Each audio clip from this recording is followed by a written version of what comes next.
So this video is about the recovery home.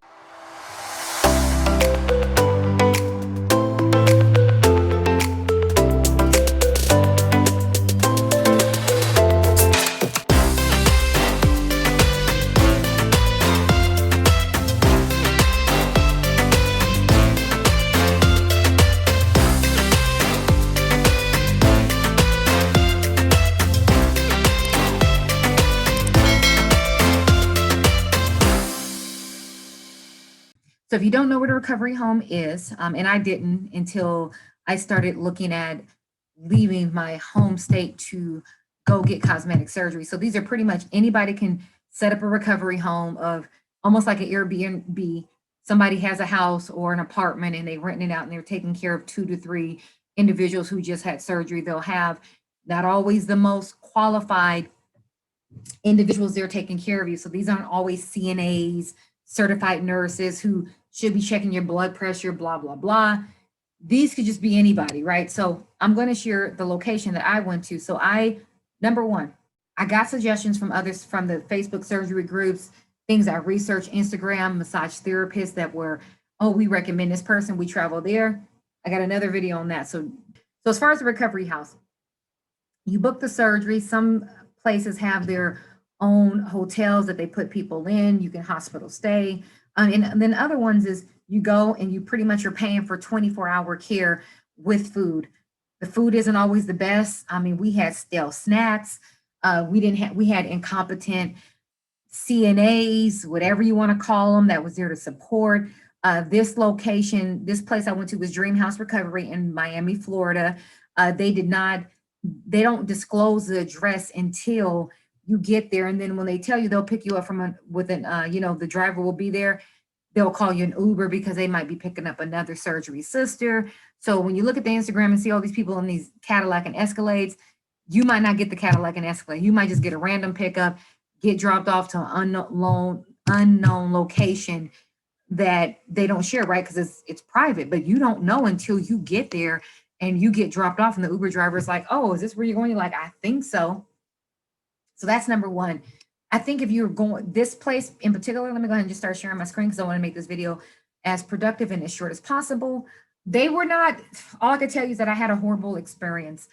This is the place that I went to. So if you go to Instagram, because there's so many, this is underscore Dream House Recovery LLC. This is the one I went to. This is the room right here that I stayed in with my support person.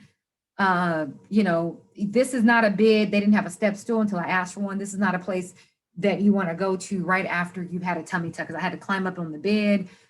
They end up leaving my what do you call it, like the post-op shots and stuff like that in the car, in the back of the owner's car, who then left and went, anyways, she left.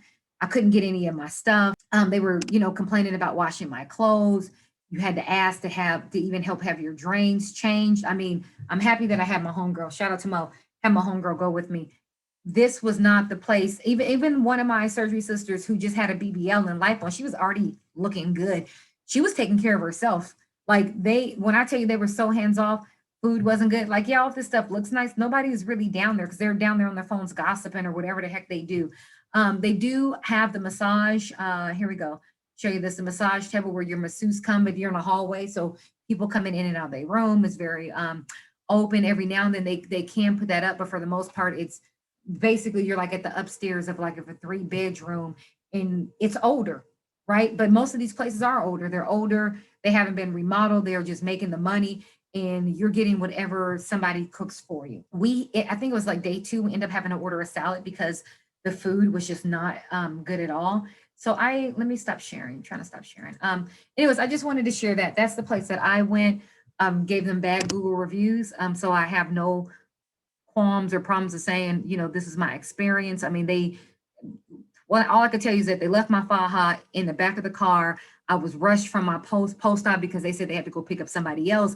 Any extra stop would have cost me extra. I paid like $1,800 to stay there with my guests for a week. I was ready to go after day 4. It definitely wasn't worth it. My best recommendation, and I will probably stop here because I can just, I would get a private nurse in an Airbnb.